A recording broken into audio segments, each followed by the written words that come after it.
everyone, it is Tuesday, November 2nd, 2010, and this is your daily dose of reptile news. Well, we have another story just like yesterday, just as screwed up in a different area though. This one further down in Southern California in the Mojave Desert. I'm not sure if this is the same story that we heard a while back about the tortoises being relocated, but nonetheless, there's a lot of opposition about this solar farm again. And this one, I think we might have a leg up on this one because now it's an entire Indian tribe which apparently lives in that area, and they're worried about their cultural and biological artifacts being destroyed. They're worried about the biodiversity, the fauna, all the wildlife in the landscape, and apparently again another threatened lizard, which happens to be one of their little, I don't know what they call it, seals or whatever for their tribe, is going to be at danger for their solar plants. So anyway, we don't have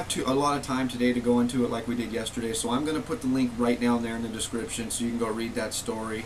There's a lot of very serious accusations going on from the tribe to the local and federal government on using the fast track process to not follow the proper endangered species law and land management laws. Everybody's got to go there and read it, check it out, and leave your comment. Let me know what you're thinking about it. And in Orlando, man, out with a couple of friends, apparently they were out there alligator hunting, and the man set a new state record when he captured a crocodile that was 14.2 feet long.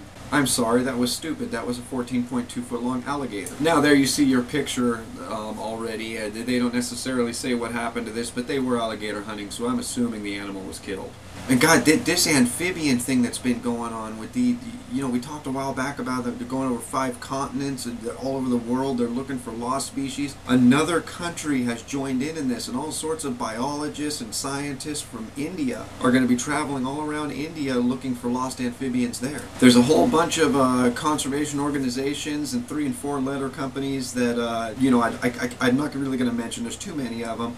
Once again, articles down there. This is just an awesome story, just like the rest of them that we've heard about, looking for these thought to be or close to extinct amphibians all over the world. And I don't know what the big push is for it now. Maybe something with this fungus thing that with the legislation that's going through right now. I mean, this fungus thing's been a problem for a long time, but it's just starting to come to light for a lot of people with this new legislation and possible regulations going around. So maybe that's got something to do with it. But seeing this push for the endangered species is just awesome. Unfortunately, like you see today and yesterday, California can't seem to get their head out of their ass and push for their endangered species, but maybe they can learn something from India, Borneo, and all these other countries that are doing it now. And a new book is out. It's 376 pages and covers over 1,000 species of reptiles and amphibians from Southeast Asia. This is the first comprehensive guide that looks into these species.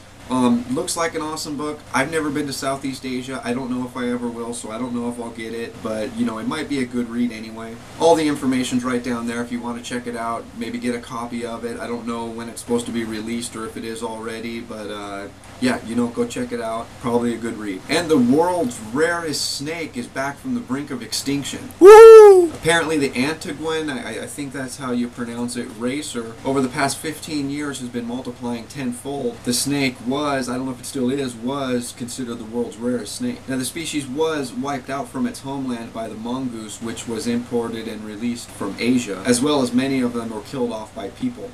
Now through a series of educational events, eradication of the black rats, dealing with the mongoose and everything, over the past 15 years there are now an estimated 500 of those snakes on the island where they come from.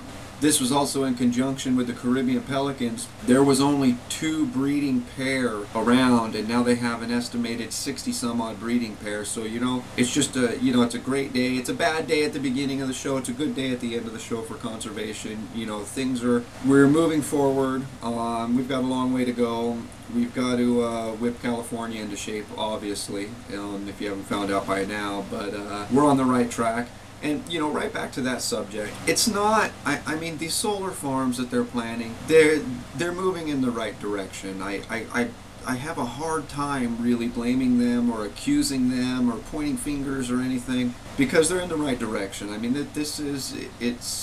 we live an unsustainable life. Even those of us that are in the conservation world live an unsustainable lifestyle. It's, you know, we depend on oil every day in what we do. Eventually that oil is going to be gone, and it's trying to move into some sort of sustainable way of life is just awesome. It's the right direction. And somebody made a comment yesterday that I just thought was unbelievable. I'm going to answer that right now. I answered it yesterday, but right now. They asked, why can't SolarGen use the 23,000 acres that they set aside for protected habitat to build their farm there? Well, I actually, last night, well, right after my vlog that I was doing, I saw a little report, I believe it was on CNN, with the SolarGen CEO, and he said that the surrounding area gets a high concentration of fog and other things that block out the sunlight. He was saying that the valley floor there is pretty much constant sunlight all day. It's one of the best places in the state with the highest